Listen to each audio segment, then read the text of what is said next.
My husband told me he was crashing at his friend's after we had a fight. 3 nights passed. No calls. No texts. Then my daughter came into my room crying, holding his tablet. She said, "Mom, who is this lady?" I opened the messages and read, "She's too controlling. I just need you tonight." That night, I called him and whispered, "Come home. I miss you." When he walked in, the living room was full. My parents, his boss, our kids. The TV screen already queued up. Let me tell you exactly how this happened. My name's Liz. I'm 38. I live in Vancouver, Washington. Married 15 years. 2 kids, Sarah, 11, and Jake, 7.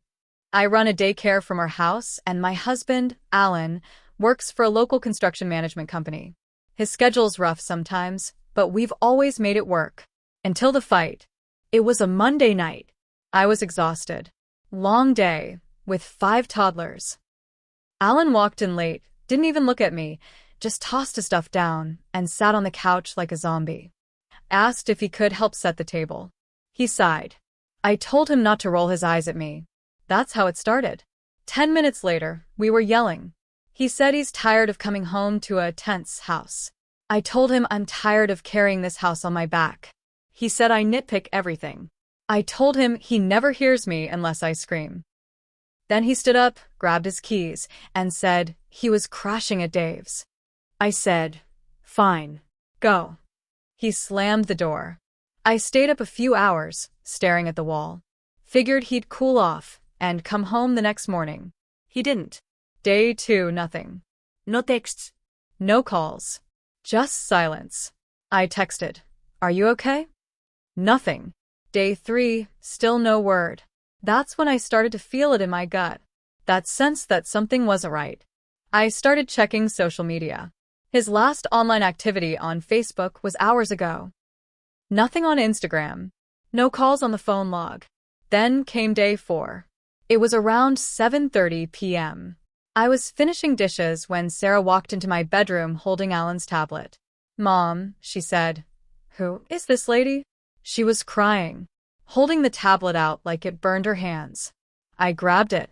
She'd opened his Facebook Messenger. The first thing I saw was a photo. A woman, blonde, maybe late 20s, leaning over in a tight dress, taking a selfie with her tongue out. Underneath it? "Can't wait to see you tonight, winky face," and from him. "She's too controlling. I just need you tonight." Then more messages. "I'm done pretending. She doesn't understand me. You're the only one I can breathe around." I scrolled and scrolled. Weeks of messages. Late night chats. Selfies. Her saying she loved the smell of his sweatshirt. Him saying he loved her laugh. Sarah said again, voice small, "Who is she?" I looked at her, and I realized something snapped inside me. Not grief. Not panic. Something colder. I said, "Honey, go get ready for bed. I'll come tuck you in." She went. I held that tablet and felt my hand shake, but not from sadness. I was planning, like a switch had flipped. The rest of the night, I worked. I didn't eat. I didn't even sit. First, I copied all the messages. Screenshots. Saved them to a flash drive. Then I found out who the woman was. Brooke. She worked in sales at a subcontractor company Alan's team used for electrical installs. Next, I called my parents, told them to come over tomorrow evening.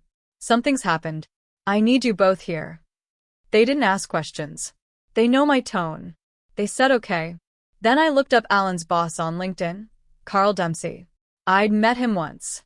Big guy, no nonsense, seemed decent. I found his company email. Wrote, "Hi, Mr. Dempsey. I'm Alan's wife. There is something very serious I need to show you about Alan's behavior this week. I know this is unusual, but I believe it may involve company resources and conduct violations. Can you please come to our home tomorrow at 6:30 p.m.? I think you'll understand once you see what I'm talking about." I sent it. Didn't think he'd actually come. At 11:15 p.m., Alan finally texted me. "Hey, I know I've been distant. Just needed time to think. I'm coming by tomorrow." I replied, "I miss you." Come home. I'll be here. Then I queued everything up. I pulled the couch back, set up chairs around the living room, made sure the flash drive was plugged into the smart TV. The folder was labeled Alan's Lies. I tested it twice. The messages displayed clearly. All of it. Even the ones with naked photos she sent. At 6 p.m. sharp the next evening, my parents arrived. My mom's face was tight. My dad said nothing, but gave me a hug that lasted longer than usual. At 6:20 p.m., Carl Dempsey showed up. I wasn't sure he would. He walked in, looked confused, then saw the tablet, the screen, the setup. "What's going on?" he asked. "I'll show you in a minute," I said. At 6:45 p.m., I told Sarah and Jake to stay in the living room, but I kept them near me. 6:48 p.m. Alan walked in the door. He was holding a little gift bag, probably some cheap peace offering from a gas station. He saw me, then saw the room, then the TV. The first message lit up the screen. "She's too controlling. I just need you tonight." He froze. Everyone was dead silent. Carl was staring straight at him. My dad leaned forward in his chair. Sarah held my hand. Alan's voice cracked. "Liz, what is this?" I said, "This is the truth." In front of everyone. Then I pressed play. The screen scrolled message by message. Brooke calling him baby. Him saying he wished he'd met her first. Her asking if he thought about her during dinner with his wife. Message after message. Photo after photo. He started shaking. "Liz, please. Can we talk in private?" No. "You didn't keep it private. You told her I was clueless. You said I didn't matter. You made your choice." Carl cleared his throat. "Alan, did you use company vehicles to visit her?" Alan said nothing. I said, "I checked the GPS logs. He stopped at her apartment 3 times this week. During working hours. I have screenshots." Carl nodded, slowly. "You're suspended. Effective now." My dad stood. "You're not just a cheater. You're a coward." Alan's face twisted. "Roger, don't start." My mom stood next to my dad. "You threw your marriage away. And for what? A woman who takes duck-face selfies in a mirror?" Alan looked like he might break. He turned to the kids. "Sarah." I'm sorry. "I messed up. Please," she flinched. "Don't," she said and moved behind me. That's when he started crying. I didn't flinch. I handed him a folder. Inside were the divorce papers. Filed that morning. He looked down, lip trembling. "Please don't do this. You left your daughter crying while you crawled into someone else's bed," I said. "You don't come back from that." Alan didn't sign the papers that night. He left shaking, holding the folder, looking like he didn't know where he was going. Carl followed him out without saying a word. Once the door closed, my mom sat next to me and rubbed my back. "Good job, Liz," she whispered. But I didn't feel proud. I felt wrecked. Not because I wanted him back, but because I knew I was about to learn just how deep this mess really went. The next morning, I dropped the kids at school and drove straight to the subcontractor's office where Brooke worked. I didn't go in. I just sat in the car and watched.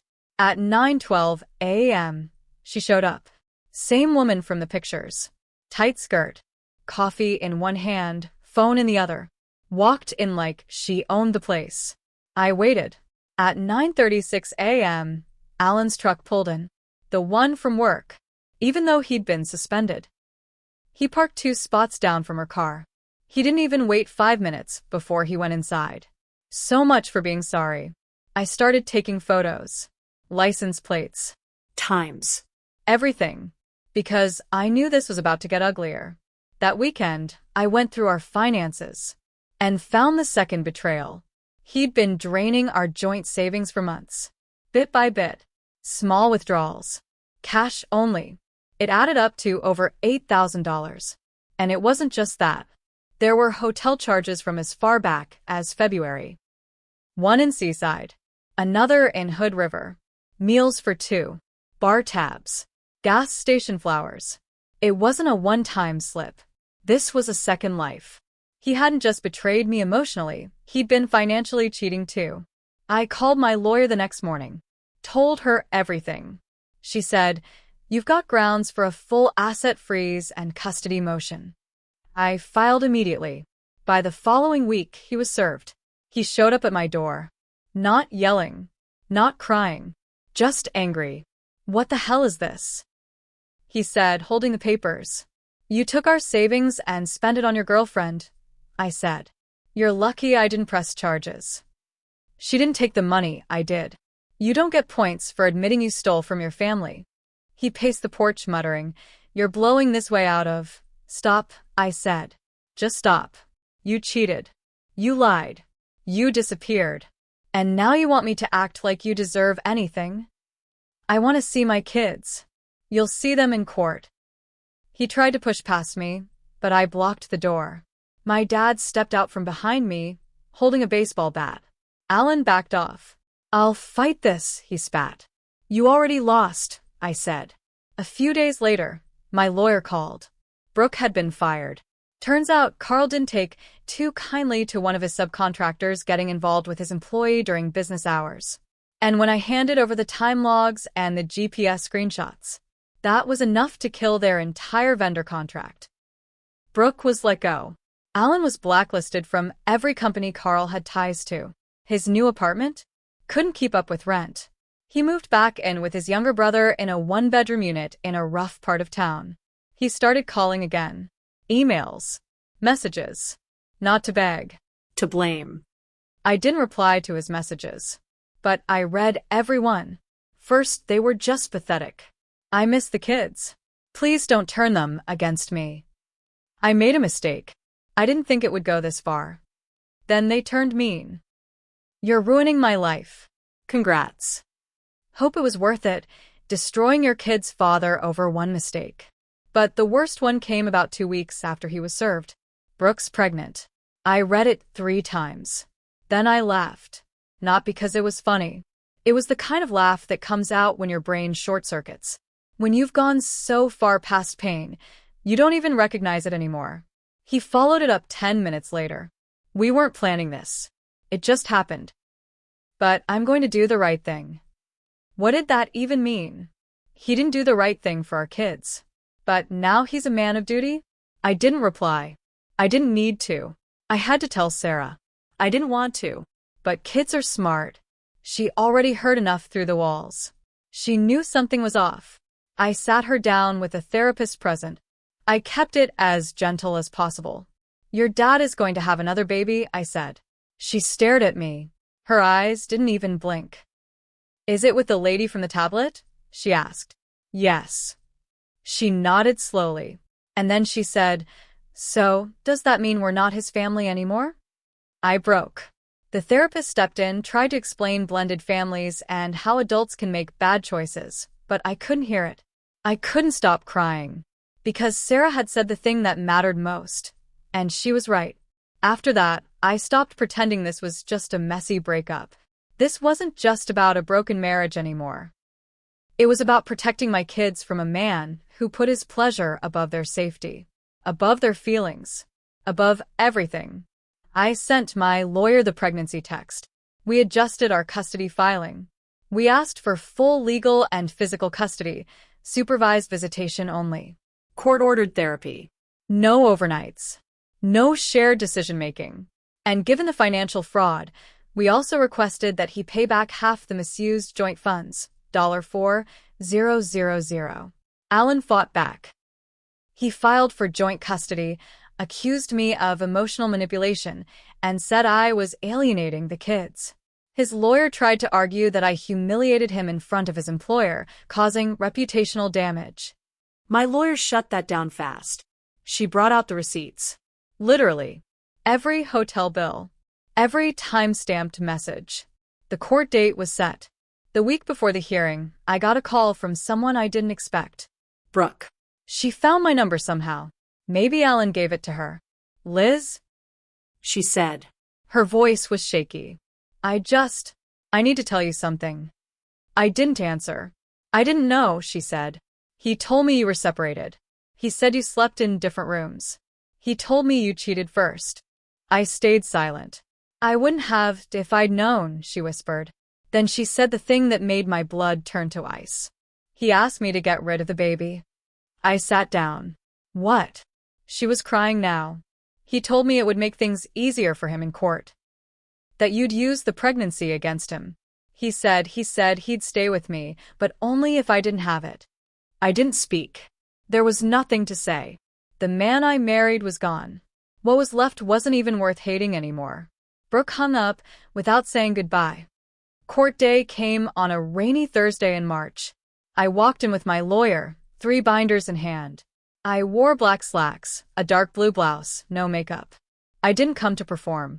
I came to finish what he started. Alan sat on the other side of the room, next to his lawyer. He looked thinner, worn down, like life had been chewing on him and hadn't let up. Good. The judge was a sharp woman in her 50s. She looked like someone who'd seen everything twice. We didn't drag it out. My lawyer presented everything. The infidelity, the messages, the financial misconduct, the job loss, the pregnancy, the failed co-parenting attempts. Then she brought up Brooke's call. We didn't have it recorded, but we submitted a notarized affidavit. Brooke gave one willingly, after Alan ghosted her completely. Turns out, he dumped her a week after she told him she was keeping the baby. She'd gone through with it. Was 6 months along by then. The judge asked Alan if he had anything to say. He stood up, hands trembling. I messed up, he said. But I still love my kids. I just want a chance to be in their lives. The judge nodded slowly. I believe that, she said. But love alone doesn't make a person safe. Your behavior shows a pattern of selfish choices with serious consequences. You left your children without contact for days. You lied. You misused funds. You compromised your job and home life. And worst of all, you put your own child through emotional trauma by disappearing and then returning with nothing but excuses. She granted me full custody, supervised visitation, 2 hours every other Sunday at a family center. He was to begin court-ordered therapy and pay back half of the joint account losses within 6 months. No joint decisions. No overnights. No holidays. Alan didn't speak. He just sat there, shoulders sunk. After court, he tried to approach me in the parking lot. I didn't think you'd really go through with all of it, he said. I turned to him, calm as ever. That's always been your problem. You thought I'd stay no matter what. Then I got in the car and drove off. In the months that followed, I didn't hear from him much. He didn't show up for the first 3 supervised visits. Said he wasn't ready. Then he missed the next one because he had a stomach bug. Sarah stopped asking about him. Jake called my dad Pops and clung to him like glue. Meanwhile, Brooke had her baby. She sent me a photo. A boy. He looked like Jake when he was a newborn. She said she named him Noah. She was raising him alone.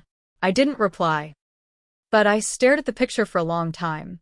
A year later, I got a letter in the mail. No return address. Just one sentence inside, in Alan's handwriting. I finally understand what I lost. I tore it in half and threw it away. Because sometimes, revenge isn't about screaming or smashing things. It's not about shouting in someone's face. Sometimes, revenge is making someone watch from a distance while you rebuild the life they tried to destroy. Without them. And never looking back.